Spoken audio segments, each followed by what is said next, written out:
Naga episode 11. பாப்பா, இந்தா இந்த ஜூஸை குடி. வேணாம்மா, எனக்கு எதை சாப்பிட்டாலும் வாந்தி வர்ற மாதிரியே இருக்குது, என்னை விட்டுடேன் ப்ளீஸ்.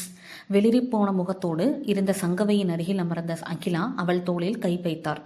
இங்கே பாருடி, இன்னைக்கு நம்ம வீட்டுக்குள்ளே பாம்பு வந்தது இயல்பான விஷயம்தான். என்ன அப்படி பார்க்குற? தோட்டத்தில் செடி கொடிங்கள்லாம் ஆள் உசரத்துக்கு வளர்ந்து கிடக்கு. வெட்டி செப்பனிடுறதுக்கு ஆளை பாருங்கன்னு தினம் தினம் உங்கள் அப்பா கிட்ட சொல்லிக்கிட்டே இருந்தேன். அவர் எங்கே கேட்டார்? அதான் பாம்பு புகுந்துருச்சு. இனிமேல் இந்த மாதிரி எந்த சம்பவமும் நடக்காது, பயப்படாமல் தைரியமாக இரு. அம்மா சொன்ன சமாதானத்திற்கு பதில் எதுவும் கூறாமல் சற்று நேரம் அமைதியாக இருந்த சங்கவை மெல்ல எழுந்து ஜன்னலின் அருகே போய் நின்றாள். அங்கு நின்று பார்த்தால் அவர்களின் வீட்டு தோட்டம் நன்றாக தெரியும். வெள்ளமாய் வெளியும் வியர்வையோடு 4-5 ஆட்கள் மும்முரமாய் புற்களை வெட்டி தோட்டத்தை செப்பனிட்டு கொண்டிருக்க, அருகிலேயே வேட்டியை மடித்து கட்டி கொண்டு அவர்களின் வேலையினை மேற்பார்வை பார்த்து கொண்டிருந்தார் தந்தை சுப்பையா. எவ்வளோ பெரிய பாம்பு! கொஞ்சம் அசந்திருந்தா அது சிவாவை கொத்தியிருக்குமே. அந்த பாம்பை எப்படியாவது இவங்க கண்டுபிடிச்சு அடிச்சு போட்டுறணும். அவளது மனம் படபடவென அடித்து கொண்டது. ஆனால் அகிலாவின் மனதிலோ வேறு விதமான குழப்பம் தாண்டவமாடியபடி இருந்தது. மாப்பிள்ளை பையனும் சரி, அவங்க குடும்பமும் சரி, விசாரிச்ச வரைக்கும் எல்லார்கிட்டையும் நல்ல பேர் தான் எடுத்திருந்தாங்க. 2 பேரோட ஜாதகமும் ரொம்ப நல்லா பொருந்தது. இந்த இடம் கண்டிப்பாக அமைச்சிரும்னு எவ்வளோ நம்பிக்கையோடு இருந்தேன். ஆனால் வீட்டுக்குள்ளே பாம்பு வந்ததை பார்த்து சங்கவை சத்தம் போட்டு மயங்கி ரசமாசமான பிறகு அந்த ராதாம்மா முகமே சரியில்லையே. என்னவா இருக்கும்? பாம்பு வந்ததை பார்த்து நம்ம பொண்ணு பயந்து மயங்கிட்டா, அதனால அவள் உடம்புல ஏதாவது குறை இருக்கும்னு அவங்க நினச்சிக்கிட்டாங்களோ? சிவாவின் வீடு. அம்மா, பசிக்குது, சாதம் வடித்து தயிர் சாதம் கிளறி தர்றியா? வரும்போது ஹோட்டலில் என்னால் சரியாகவே சாப்பிட முடியல. ஏண்டி, முன்னாடியே சொல்லியிருந்தா வந்த உடனே அரிசியை ஊற வச்சுருப்பேனே. சரி இரு, குக்கரில் வச்சு தர்றேன். வேணாம்மா, பரவாயில்ல, நான் அண்ணனை எழுப்பி ஃப்ரூட்ஸ் வாங்கிட்டு வர சொல்லி அதையே சாப்பிட்டுக்கிறேன்மா. அதிரசம் இருக்குது, சாப்பிட்றியா? சூப்பர்மா, அது போதுமே, அதையே சாப்பிட்டுக்கிறேன். எங்கே இருக்குது? மேலே சம்படத்தில் இருக்கு பாரு. சேரை இழுத்து போட்டு அதில் ஏறி எட்டி ஸ்லாப்பில் இருந்த சம்படத்தை எடுத்தாள் சிவன்யா. அண்ணனுக்கு எப்பம்மா கல்யாணம்? ஏன் கேட்குற? முன்கூட்டியே டேட் சொன்னால் தான் காலேஜில் சொல்லி லீவ் கேட்க முடியும். அடுத்த வாரம் வேற ஒரு பொண்ணை பார்க்க அவனை கூட்டிகிட்டு போகணும் சிவன்யா. அந்த பொண்ணு ஓகேனா கல்யாணம் வச்சிடலாம். ஏம்மா, இன்னைக்கு பார்த்துட்டு வந்த சங்கவைக்கு என்ன குறைச்சல்? இங்கேருந்து கிளம்புற வரைக்கும் இந்த இடத்தையே முடச்சிடலான்னு சொல்லிட்டு இருந்தியே, இப்போ என்ன? அந்த சங்கவை வேணாண்டி. என் மனசுக்கு என்னமோ சரியா படலை. சரையில் நிமிர்ந்தாள் சிவன்யா. என்னம்மா டக்குன்னு இப்படி சொல்கிற? பாவம்மா அவங்க. என்ன பாவம்? வீட்டில் பொண்ணுன்னு இருந்தால் 4 பேர் வந்து பார்க்க தான் செய்வாங்க. எல்லாமே ஒத்து வந்தால் தானே சந்தோஷமாக கல்யாணத்தை நடத்த முடியும். பொண்ணு பார்க்க போனோம், சரி வரும்னு தோணலை, விட்டுடலாம்னு நான் முடிவெடுத்துட்டேன். இதில் அவங்க பாவம்னு சொல்ல என்ன இருக்குது? எனக்கு புரியலை. இறுகிய முகத்தோடு சொன்ன ராதாவை முறைத்தாள் சிவன்யா. என்னடி பார்க்குற? நீ பேசுறது உனக்கே நியாயமாக இருக்கா? அவங்கள ஜஸ்ட்டு போய் பார்த்துட்டு வந்துடலாம்னு மட்டுமா நீ போன? அவங்க ஓகே சொன்னால் தட்டையே மாற்றிடலாங்கிற பிளானில் தானே போனேன். அவங்க வீட்லேயும் ஹோப் கொடுக்குற மாதிரி தானே பேசுகிறேன். இப்போ என்னாச்சுன்னு வேறு மாதிரி பேசுகிற? சொல்லுமா, உன்கிட்ட தானே கேள்வி கேட்குறேன், பதில் சொல்லு. உனக்கு இதெல்லாம் புரியாது. உங்கள் அண்ணன் கல்யாணம் இப்போதைக்கு இல்லை, அதை மட்டும் மனசில் வச்சுக்க. அதான் ஏன்? அந்த பொண்ணுக்கிட்ட அப்படி என்ன மைனஸ் பாயிண்ட்டை கண்டுட்ட நீ? இதே மாதிரி நாளைக்கு என்ன யாராவது பொண்ணு பார்க்க வந்து ஹோப் தர்ற மாதிரி பேசிட்டு அப்புறமா வேணான்னு சொன்னால் உனக்கு எவ்வளோ கஷ்டமாக இருக்கும். பாவம் அவங்க. நீ சொன்னதை நம்பி என்னென்ன கனவெல்லாம் கண்டுக்கிட்டு. போதும் நிறுத்திடி, நீ சொல்கிறதெல்லாம் சரிதான். நான் சங்கவையை சிவாவுக்கு முடிச்சு வைக்கலான்னு தான் அங்கே போனேன். ஆனால் அங்கே பாம்பை பார்த்ததும் என் முடிவை நான் மாற்றிக்கிட்டேன். அந்த பொண்ணும் அவள் குடும்பமும் பாவம்தான், நான் இல்லைங்கலை. ஆனால் எல்லாத்தையும் விட எனக்கு என் சிவாவோட உயிர் தாண்டி ரொம்ப முக்கியம். குரல் உடைய பேசிய ராதாவின் கண்கள் கலங்கியது. சிவன்யாவின் கையில் இருந்த அதிரசம் தானாக நழுவி தரையில் விழுந்தது. அம்மா, நீ என்ன சொல்கிற? அண்ணன் உயிருக்கு ஏதோ சொல்லுமா, ஏன் அழற? என்னாச்சு? சிவன்யா, நம்ம சிவாவுக்கு பாம்பால தான் மரணம் ஏற்படும்னு நாகப்பஞ்சமி அன்னைக்கு நாகாத்தம்மன் கோயில் வாசலில் வச்சு ஒரு பொம்பளை சொல்லுச்சு. அன்னைக்குன்னு பார்த்து சிவா ஆஃபீஸில் அவன் ஒரு பாம்பை பார்த்துருக்கான். இன்றைக்கி அந்த சங்கவை வீட்லேயும் பாம்பு. அதை பார்த்ததுலேருந்தே எனக்கு மனசு சரியில்லை. அதான் அந்த பொண்ணு வேணாம், வேற இடம் பார்க்கலாம்னு சொல்கிறேன். அம்மா, உன் பயத்தை என்னால் புரிஞ்சிக்க முடியுது, ஆனால் ஏற்றுக்கிட்ட தான் முடியல. என்ன சொல்கிற? எனக்கு புரியலையே. புரிகிற மாதிரி தெளிவாக சொல்கிறியா? கண்டிப்பாக சொல்கிறேன்மா. அதுக்கு முன்னாடி உன்கிட்ட ஒரு கேள்வி கேட்கணும். அண்ணனை பற்றி சொல்லிச்சே ஒரு லேடி, அவங்கள இதுக்கு முன்னாடி வேற எங்கேயாவது புது இடத்துல இல்லைன்னா கோயில்லையே கூட பார்த்துருக்கியா? இல்லை, பார்த்ததில்லை. அன்னைக்கு தான் முதல் தடவையாக பார்த்தேன். அந்த அம்மா கோயில் வாசலில் வச்சு என்கிட்ட பேசினப்போ கூட வேற யாருமே அங்கே இல்லை. சரி, எதிர்த்த வீட்டு ஆன்ட்டிக்கிட்ட அவங்கள பற்றி கேட்டியா? இல்லடி. ஏன்மா? அன்னைக்கு இருந்த பயத்தில் இதை பற்றி நான் யார்கிட்டையுமே சொல்லலை. அம்மா, சரி விடு. இன்னைக்கு ஈவினிங் நீயும் நானும் கோயிலுக்கு போகலாம். அவங்கள பற்றி அங்கே வர்றவங்கக்கிட்டையும் பூசாரிக்கிட்டையும் விசாரித்து தெரிஞ்சுக்கலாம். எதுக்குடி? அவங்க ஒரிஜினலா இல்லை டூப்ளிகேட்டான்னு தெரிஞ்சுக்கத்தான். சிவன்யாவின் குரலில் ஒரு தீவிரம். தொடரும். நாகா எபிசோட் 12.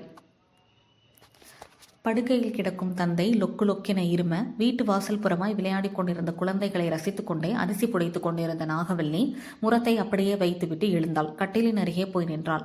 சுடுதண்ணி கொண்டாரட்டாப்பா, இப்படி இருமுறியே. வேணாம் வள்ளி, வரக்காப்பி கொண்டு வரேன்ப்பா. சூடா என்னத்தையாவது குடிச்சா தொண்டைக்கு எதமா இருக்கும்ல. வேணாம் வள்ளி. எப்பா ஏன்பா பிடிவாதம் பிடிக்கிற? நீ எக்கி எக்கி இருமுறதை பார்த்தா எனக்கு வவுறு வலிக்கிற மாதிரி இருக்கு. அதெல்லாம் இல்லை, நீ சும்மா இரு. எதையாவது குடிச்சேன்னு வைகி, அடுத்து இருமும்போது எது கழிக்குது. தம்பிகை எங்க காணா? இன்னும் பள்ளிக்கூடத்துல இருந்து வரலையா?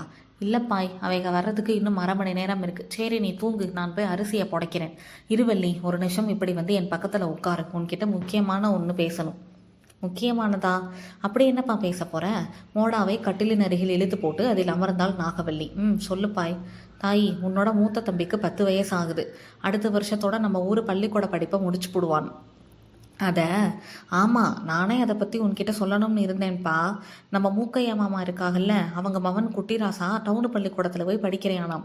காலையில் பஸ்ஸில் ஏறி அங்கே போய் படிச்சு போட்டு இங்கே திருப்பி வானானாம். நம்ம தம்பியை அடுத்த வருஷம் அவன் படிக்கிற பள்ளிக்கூடத்திலே சேர்த்துருவோம் பாய். அதைத்தானே நீயும் சொல்ல வந்த. ஆனால் குட்டிராசா மாதிரி பஸ்ஸில் போக வேணாம், ரொம்ப அலைச்சல். அங்கனையே தூரமாக இருந்து படிக்க வர பிள்ளைகளுக்கு விடுதி வசதி இருக்காம். தம்பி அங்கே தங்கி படிக்கட்டும், சரிதானப்பா? தம்பி படிப்பை பற்றி பேச நான் உன்னைய கூப்பிடலை, உன் கல்யாணத்தை பற்றி பேசத்தான் வந்தேன். கல்யாணமா? திக்கென்று அமர்ந்தாள் நாகவல்லி. அவள் கண்களில் அதிர்ச்சி அப்பட்டமாய் தெரிந்தது. என்ன அப்படி பார்க்குறவ? நான் தப்பாக எதுவும் சொல்லலையே. இல்லைப்பா, தப்பாதேன்னு சொன்னேன். உன்ட்ட நான் பல தடவை கல்யாணம் வேணாம்னு சொல்லிட்டேன். எனக்கு எதுக்குப்பா கல்யாணம்? காலத்துக்கும் உன் மகளா, என் தம்பிகளுக்கு நல்ல அக்காவா இங்கேயே போதும் வள்ளி. எப்போ பார்த்தாலும் நாங்கன்னு நீ எங்களை பற்றியே யோசிச்சது எல்லாம் போதும். என் காலத்துக்கு பிறகு உனக்குன்னு யார் இருப்பா சொல்லு? தம்பிக இருக்காங்க போய்.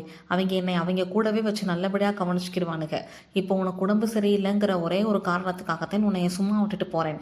இனிமேல் என் கல்யாணத்தை பற்றி என்கிட்ட ஏதாவது பேசுனேன்னு வையேன், கோவத்தில் ஏதாவது சொல்லிடுவேன். இல்லை, என்னால் உன் கல்யாணத்தை பற்றி பேசாமல் இருக்க முடியாது. நான் சொல்லுறதை கேளு. அப்பா, சரிப்பா, உன் பேச்சை கேட்டு நீ காட்டுறாங்கள நான் கட்டிக்கிறேன்னு வையே. நம்ம குடும்பத்தை யார் பாப்பா? மூத்தவனை ஐயனார் கூட பெரிய வீட்டு வேலை கூலிக்கு அனுப்பிடுவேன். அப்பா, கோபத்தில் பற்களை கடித்தாள் நாகவல்லி. அவன் சின்ன பையன், 10 வயசு பையலை போய் கூலி வேலைக்கு அனுப்புறேன்னு சொல்றியே, உனக்கு அறிவு கிரிவு இருக்கா என தந்தையை கடிந்து கொண்டிருந்த போதே, அம்மா தாயி நாகவல்லி, என் பிள்ளைய காப்பாத்துத்தா என ஒரு குரல் வாசல் பக்கம் இருந்து கேட்டது. யாருக்கா? வாங்க உள்ள வாங்க, பதில் குரல் கொடுத்து கொண்டே வாசல் பக்கமாய் விரைந்தாள் நாகவல்லி. திறந்து கிடந்த கதவின் வழியே வாயில் நுரை தள்ளிய நிலையில் ஒரு பெண் குழந்தையை தூக்கி கொண்டு கண்களில் கண்ணீரோடு உள்ளே வந்தார் அந்த நடுத்தர வயது பெண்மணி. அம்மா வாங்க, அந்தா அங்கன பாய் விரிச்சு வச்சிருக்கேன் பாருங்க, அதில் குழந்தைய படுக்க வைங்க. என்னாச்சு பாப்பாவுக்கு? சரித்தா, இந்தா படுக்க வச்சிட்டேன். சிட்டு போல விளையாடிக்கிட்டு இருந்த பிள்ளைய பாம்பு கடிச்சு பிடிச்சாத்தா. கூட வேலை பார்த்துட்டு இருந்த ஆம்பளை ஆளுக அந்த பாம்பை பிடிச்சிட்டு வரதுக்கு தான் போயிருக்காங்க. இப்போதைக்கு நீதான் என் குலசாமி.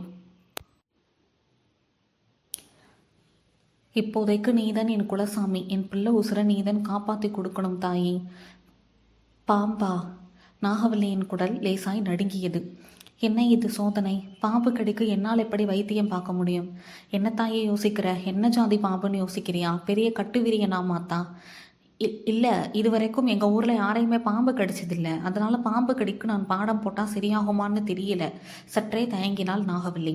தயங்காத தாயி, பாடம் போட்டு என் பிள்ளை உயிரை காப்பாத்து. அதை எந்திரிச்சு நடமாடவை. உன்னை கெஞ்சி கேட்டுக்கிறேன், காலில் கூட விழுகிறேன் என்றவர் சட்டென நாகவல்லியின் முன்னால் மண்டி போடுவது போல் குனிய பதறி போய் தடுத்தாள் அவள்.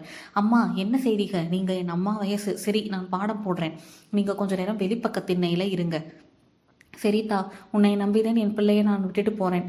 தளர்ந்த நடையில் அவர் வீட்டை விட்டு வெளியேறி வாசலுக்கு போக கதவை சாத்தி உள்புறம் தாளிட்ட நாகவல்லி பாயில் படுக்க வைக்கப்பட்டு இருந்த குழந்தையை நெருங்கினாள். ஊர் தலைவர் வடுகனின் வீடு. அப்பாய் அப்பாய் உற்சாகமாய் அழைத்து கொண்டே வடுகனின் அறைக்குள் நுழைந்தான் முத்துக்காலை. கட்டிலில் சாய்ந்து அமர்ந்திருந்த வடுகன் நிமிர்ந்தார். என்னடா, எதுக்கு கூவுற? நம்ம போட்ட திட்டத்தோட முதல் படி வெற்றிகரமா முடிஞ்சிருச்சு பாய். அப்படியா? ஆர்வமாய் எழுந்த வடுகன் மகனின் அருகில் வந்தார். ஆமா பாய், நாகவல்லி வீட்டுக்கிட்ட நம்ம கொண்டு போய் விட்ட பாம்பு ஒரு சின்ன பிள்ளைய கடிச்சு பிடிச்சி. அந்த பாம்பை பிடிக்க ஆம்பளை ஆளுக எல்லாரும் அது பின்னாடி ஓட அந்த பிள்ளையோட அம்மா பிள்ளை உசுரை காப்பாற்ற சொல்லி நாகவல்லி கிட்ட சண்டை நடந்துடுச்சு. அப்பாடியோ, கேட்கவே ரொம்ப ஆனந்தமா இருக்குடா முத்து. இதுக்கு பிறகும் நம்ம திட்டப்படிதான் எல்லாம் நடக்கணும். எக்காரணம் கொண்டும் அந்த சின்ன பிள்ளை உயிர் பொழைக்க கூடாது. ஏண்டா, ஒருவேளை நாகவல்லி தனக்கு இருக்கிற சக்தி மூலமாக அந்த பிள்ளைய காப்பாற்றிட்டாங்கன்னா நம்ம திட்டம் போட்டபடி எதுவுமே நடக்காதே. அப்பா, அந்த பிள்ளைய கிடைச்சது சாதாரண பாம்பு இல்லை, ராஜநாகம்.